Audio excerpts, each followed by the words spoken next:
Masih dari Balai Kota Ambon, Tribuners gelar aksi di Balai Kota Ambon, mahasiswa menuntut kejelasan polemik di Pasar Mardika Ambon. Puluhan mahasiswa mendatangi kantor Wali Kota Ambon Senin 17 Juli 2023. Mahasiswa yang tergabung dalam Mahasiswa Pemuda Maluku menggugat ini menggelar demonstran di depan kantor Wali Kota Ambon. Aksi yang mereka gelar untuk menanyakan kejelasan.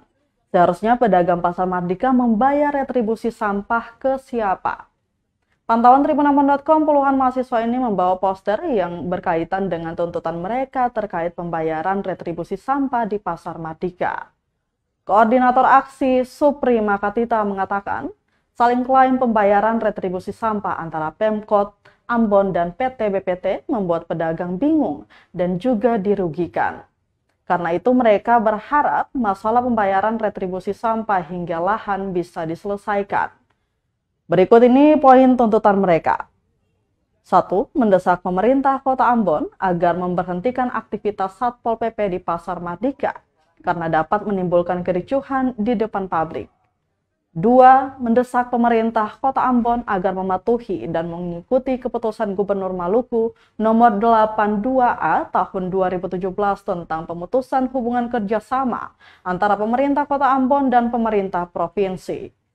3. Mendesak pemerintah Kota Ambon agar fokus pada program unggulan penjabat Wali Kota Ambon agar segera terlaksana.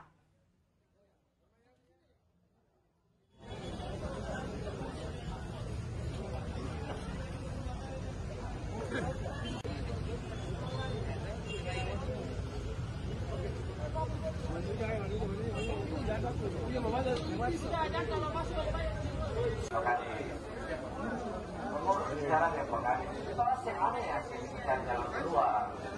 Kalau pemerintah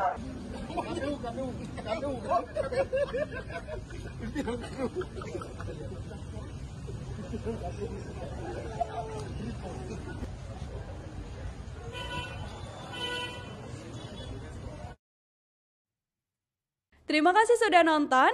Jangan lupa like, subscribe, dan share ya.